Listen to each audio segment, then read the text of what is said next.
पतले लोगों की इस दुनिया में कोई जगह नहीं होती। एलियन होते हैं वो लोग, तुम्हें पता नहीं होगा। अच्छा बता, तुम अपने रिश्तेदार के घर कभी जाते हो? नहीं जाते हो, पता था। दोगले हो तुम लोग। और भगवान ना करे गलती से अगर तुम चले गए, वहाँ तुम्हें इतनी नीच घटिया किस्म के ताने मिलेंगे ना। वो हमारा इतना सुंदर थोपड़ा देखने के बजाय वो कहेंगे तुम पतले ही क्यों हो। मैं तुम्हें एक झींगरू बाबा का एक चूरन देता हूँ जिसे खा के तुम मोटे हो जाओगे। ऐसे ही मैं गया था एक रिलेटिव के घर। वहाँ के अंकल मुझे देख के क्या बोलते हैं पता है? इस बेचारे को कोई खाना दे दो, बहुत दिन से भूखा लग रहा है। पीछे से मेरे पापा आ रहे थे।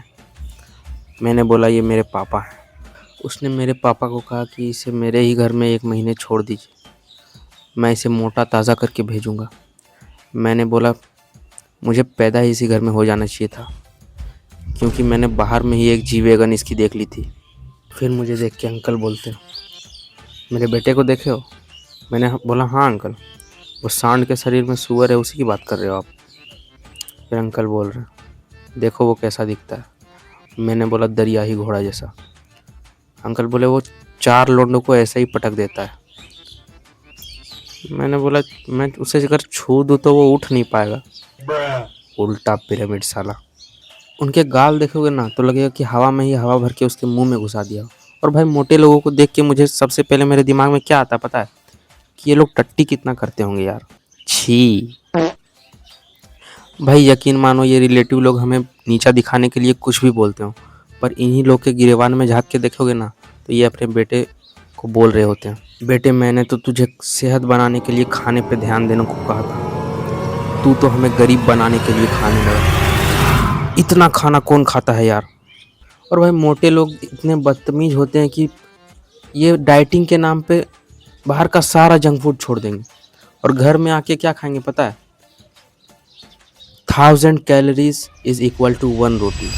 भाई पतला होना ना गॉड गिफ्ट है पता है, लेकिन क्या करें, भगवान का तोहफा हमें हजम ही नहीं हो रहा। हम भी लगे हैं स्ट्रगल में मोटे होने के लिए, लेकिन सारा फैट हमारा स्ट्रगल के पसीने में ही निकल जा रहा है। मोटे होने के लिए भी मोटा होना पड़ता है क्या? भाई मैं उस अंकल के बातों से इतना हर्ट हुआ कि मैंने उसी रातों रात एक योजना बना ली कि मैं 3 आदमी से पूछूंगा कि मोटा होते कैसे हैं, और जिससे भी पूछूंगा वो भी मोटे ही होने चाहिए, वरना मेरे साथ फ्रॉड भी हो सकता है। मैंने पहले इंसान से सवाल किया, वो उल्टा मुझी से सवाल करने लगा। वो बोला तुझे मोटा ही क्यों होना है? उसकी आंखों में मुझे चिड़चिड़ाहट की नसें लाल होते दिखी। फिर मुझे याद आया यार इसे तो थायराइड है। फिर मैं गया दूसरे इंसान के पास। मैंने उससे पूछा कि क्या क्या खाने से मैं मोटा हो सकता हूँ। उसने बोला सुबह सुबह तुम चने खाना शुरू कर दो और 5 बजे उठ के एक्सरसाइज करना शुरू कर दो। फिर मैंने उससे पूछा कि मैं थोड़ी हरी मिर्ची और नमक उसमें डाल सकता हूँ क्या चने में? मैंने फिर गलती कर दी। उसका चेहरा मुझे लाल होते दिखा। मैंने पूछा क्या हुआ? उसने कहा मुझे 4 साल से बवासीर है। मैंने तो तीसरे आदमी की आस ही छोड़ दी। मेरी मोटे होने की आशा निराशा में बदल चुकी थी।